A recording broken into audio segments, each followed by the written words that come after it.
पहले शब्द के अंतिम वर्ण एवं दूसरे शब्द के आदि वर्णों के मेल से जो विकार अथवा परिवर्तन होता है उसे क्या कहते हैं? इसका उत्तर है संधि। अगला क्वेश्चन है, संधि के नियमों द्वारा मिले वर्णों को फिर मूल अवस्था में ले आने को क्या कहते हैं? इसका उत्तर है संधि विच्छेद। अगला क्वेश्चन है, संधि के पहले वर्ण के आधार पर संधि के कितने भेद किए जाते हैं? इसका उत्तर है 3 भेद, जो हैं स्वर संधि, व्यंजन संधि और विसर्ग संधि। संधि का पहला वर्ण यदि स्वर वर्ण हो तो वह कौन सी संधि कहलाती है? इसका उत्तर है स्वर संधि। अगला क्वेश्चन है, संधि का पहला वर्ण यदि व्यंजन वर्ण हो तो वह कौन सी संधि कहलाती है? इसका उत्तर है व्यंजन संधि। अगला क्वेश्चन है, संधि का पहला वर्ण यदि विसर्ग हो तो वह कौन सी संधि कहलाती है? इसका उत्तर है विसर्ग संधि। स्वर के बाद स्वर अर्थात 2 स्वरों के मेल से जो विकार अथवा परिवर्तन होता है, जैसे सूर्य प्लस अस्त बराबर सूर्यास्त, किस प्रकार की संधि कहलाती है? इसका उत्तर है स्वर संधि। अगला क्वेश्चन है, स्वर संधि के 5 भेद कौन से होते हैं? इसका उत्तर है दीर्घ संधि, गुण संधि, वृद्धि संधि, यण संधि और अयाधि संधि।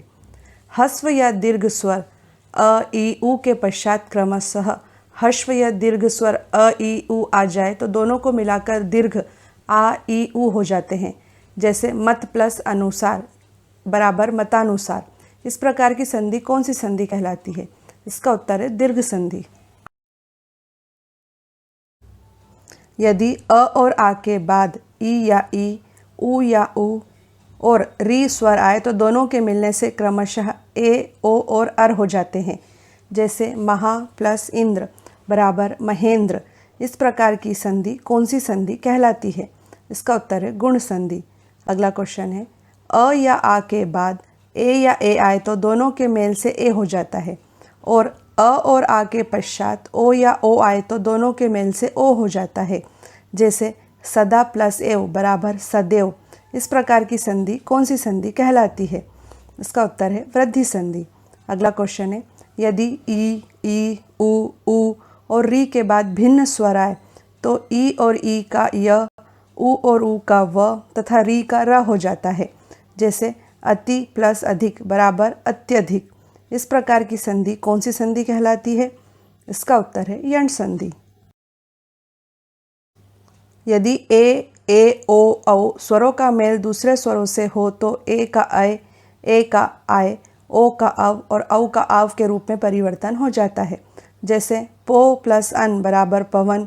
इस प्रकार की संधि कौन सी संधि कहलाती है? इसका उत्तर है अयादि संधि।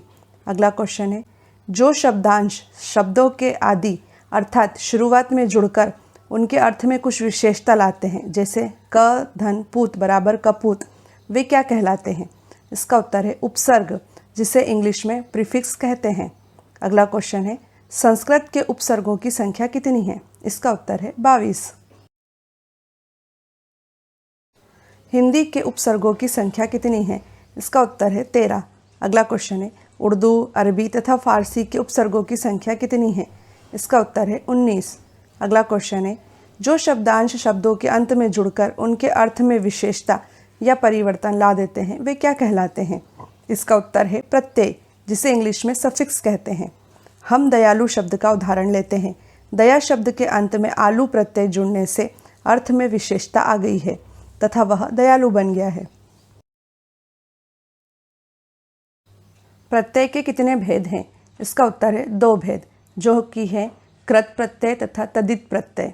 अगला क्वेश्चन है, वे प्रत्यय जो क्रिया के मूल रूप यानी धातु में जोड़े जाते हैं, जैसे चुन प्लस आव बराबर चुनाव, कौन से प्रत्यय कहलाते हैं? इसका उत्तर है कृत प्रत्यय। अगला क्वेश्चन है, वे प्रत्यय जो क्रिया के मूल रूप यानी धातु को छोड़कर अन्य शब्दों जैसे संज्ञा, सर्वनाम, विशेषण एवं अवयव में जुड़ते हैं, जैसे भूख प्लस आ बराबर भूखा, कौन से प्रत्यय कहलाते हैं?